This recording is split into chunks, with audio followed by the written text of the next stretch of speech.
Hey guys, it's your boy Mark back with another video.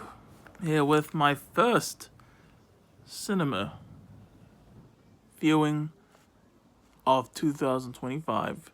My third on January 3rd, 2025 movie review for a 2025 release already. Paddington in Peru. Now, this doesn't even release in America till for another whole month. What's crazy is when people in America are watching this, Captain America: Brave New World would be playing at the same time. Unless some, delays and all that happened, of course. But, literally the only reason I wanted to see this movie was because it was a 2025 release, and what a flex it would be to have a 2025 release movie that I saw in cinemas on my channel. Everyone was like, oh, The Wolfman is the first one. No. Paddington in Peru is the real first one. But yeah, yes, this is how the ticket came out. As weird as this might look. But I might forget later, so I gotta tell you guys pretty crazy story what happened to me at today during my going to see this at the cinemas. By the way, I had a large popcorn and a large drink.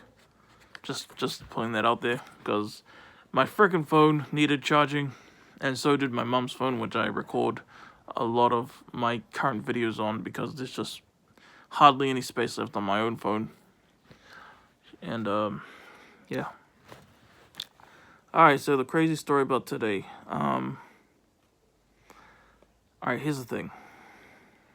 We have to take our clothes off. I'm just kidding. That just came to my mind. Anyway, story about today. And yes, I kind of want to show this the whole time. Story about today, I've actually been up all night, by the way. So yes, when I reviewed last night my, what was it? Don't Die, the Man Who Wants to Live Forever. When I filmed and uploaded my thoughts on that movie, I've been awake the whole time since then. I'm not joking. Yeah, I might have fallen asleep for a few minutes in the car on the way back, though. But, yeah, it was alright. It didn't bother me, honestly. I still, took everything in the movie and all that. But, yeah. Alright, story time. So, I went to the cinema. When I went to sit down at the cinema, the right side of my body just started to hurt like crazy. And I was like, ouch, ow, like, I was like that. And I was like, worrying, like, am I gonna have a freaking heart attack? Or how am I gonna get up to leave? Even though I was still trying to sit and enjoy the movie, a part of me was like, just keep watching the movie. Enjoy it as much as you can. Worry about it at the end. But then I couldn't resist, like, kind of like, when you get like a dove bread and you're like kneading it. I was kind of doing that to my side. Hopefully it would stop the pain. Eventually it actually stopped around halfway through the film, thankfully. But even then, I was like, wow. And also, to this day, to this hour, I still have to poop. I had to poop right when I sat down. This happened to me before with Alien Covenant 8 years ago. 8 years? Far out. But yeah, that happened in 2017 when I went to see Alien Covenant. I felt it a lot more with Alien Covenant. But when I sat down, I eventually kind of just forgot about it. Didn't really feel it anymore. But anyway, I got up. My uncle, who was kind enough to take me there, he was telling me, hey, if your movie finishes first, wait for us over in that dinner area, and in the cinema, next to where you get your next to the cashiers and all that dinner area. And if you guys know the infamous ending of The Sopranos, the TV show, I started to kind of think about that ending while sitting at the dinner table. And oh my gosh, you will not believe what song started playing over the speakers. It was Don't Stop Believing by Journey, which is the song that plays during said infamous ending of The Sopranos. I am not even kidding. I knew I was probably fine, of course, but I couldn't help but look like at everyone around me. Like, I was looking at the bathroom too. Both sides were like bathrooms, I think. I was like, well, I'm watching you, and it had me like, all right, who looks like they might have a gun? Who looks like they might shoot me in the head? I was imagining myself in Tony Soprano's, position at the end of that show. That was crazy. Another coincidence, question mark? Maybe it was a sign. Hopefully it was a sign. But what am I trying to say? Alright, first one here.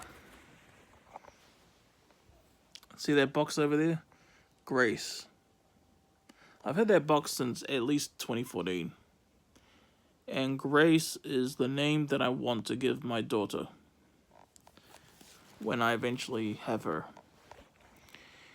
And we later went to a store. We didn't get anything, but for a boy, I want to name him Roger. And I saw a CD for sale saying Rogers, the Rogers sisters, I think. A sign, a beautiful sign. What got me to calm down? I'm sorry I still haven't really gone to the movie yet, but what got me to calm down when I was feeling that pain in the movie cinema was the 3 visions I've had. If you remember in my Dune Prophecy TV show thoughts, I did share with you guys the 3 visions I had throughout the year. Visions of what I believe are, and I'm sorry if they gave you a fright, are a possible future. Futures that I want. And I keep telling myself, look, you can't die now. You have to make those futures a reality. It's your prophecy. Yes, of course, reality, you got to take into account that. But still, I'm sorry if that gave you guys a fright, yo. Oh, what the fuck?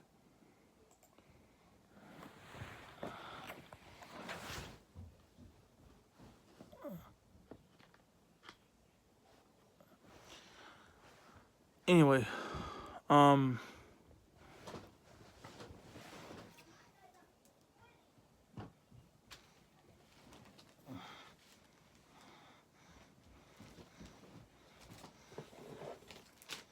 sorry, the laptop. My laptop needs to charge. I thought this was in all the whole time. Sorry about this.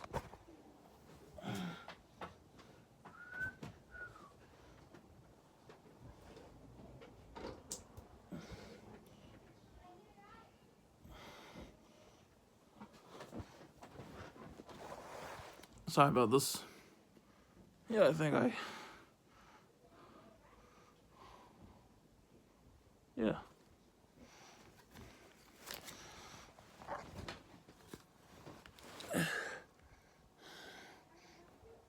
Hopefully that's showing you guys the date.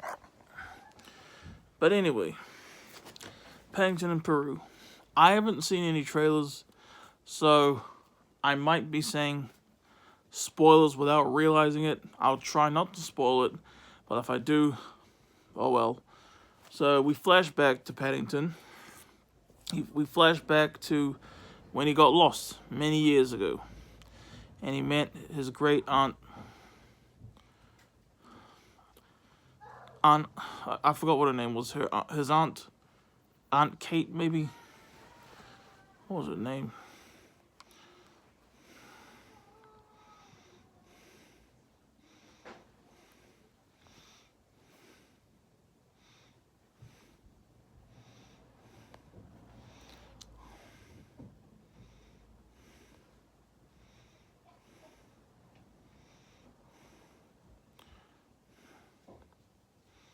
So sorry.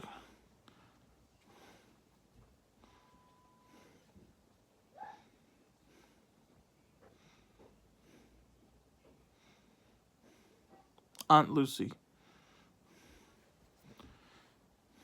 Yeah. His Aunt Lucy, and when she took him in, you know, and then years later, he receives a letter from the Reverend Mother of her retirement home, saying that she's been missing him a lot, and wants him to, misses him, but knows that she wouldn't bother him, thoughtful, of course. So the Reverend Mother writes a letter on behalf of, Aunt Lucy. And then the Browns make a whole trip, drop everything, make a whole trip to Peru to go see Aunt Lucy. I know I keep having to look at my phone, but yeah. And but then they go, she's missing. She's missing. They're wondering what happened to her. But she seems to have left clues as to where she could be. And then they meet Antonio Banderas, his daughter, and then it turns into a whole kind of like code looking for his Aunt Lucy and also looking for El Dorado. And that's basically what the movie is about. There are some very predictable twists in this, I'll say that. But that being said, it was a nice story, but it was alright. I still haven't seen Paddington 2, honestly. I watched the first one. The first one was really great, actually. And I was like, I could have sworn that the actress who played Mrs. Brown was the woman from The Shape of Water. Sally something. Sally Hawkins, I think. And then I was like, not her. And then I was like, oh wait, she was. Replaced, change of actress. And, it's a nice story. Paddington is so sweet and all that. And it's a nice, story. Some pretty funny moments. There was actually one dream sequence moment that was scary as heck.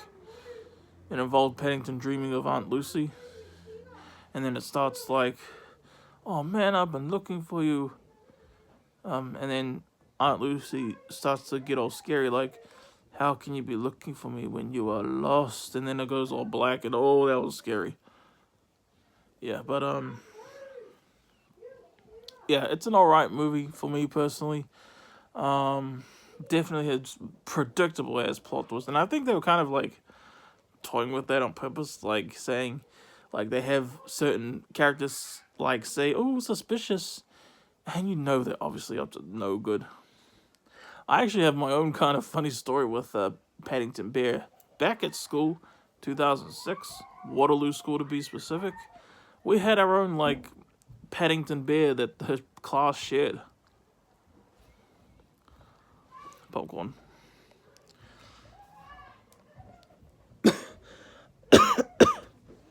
Our own Paddington Bear that the class shared. And we also had a journal to basically say what we did with the Paddington Bear when we took them home. And I wrote the word asshole in the journal. I'm not even kidding. The context being my cousins were playing a card game that was literally called Asshole. I'm not even joking. And my mom was hilarious. She freaking grabbed the journal, got a pen and scribbled the word asshole that I wrote out of it so long, and it was like just to get every single thing out so that you couldn't tell what I have written at all, ever. That was hilarious. I wonder if she even remembers that. But even then, I was writing stuff like, I don't remember what I wrote exactly, but I wrote stuff like my aunt pissed me off, so Paddington Bear beat her up. I wrote stuff like that, you know what I mean? And that kind of upset my teacher, Mrs. Rob. And then eventually I got to have the Paddington Bear back, but she remembered the last time and she was like, alright, no stories like that this time, please. That was funny. That was funny, man. But yeah, I enjoyed reviewing this. Paddington Bear. This is a 6 or 7 out of 10, honestly. But yeah, my streak continues. I've seen a movie in cinemas every single year since 2004. How insane is that? Yeah. That's my thoughts, y'all. Hope you guys enjoyed. And I'll see you all later. Have a good one, y'all. And, yeah. Peace out. See ya.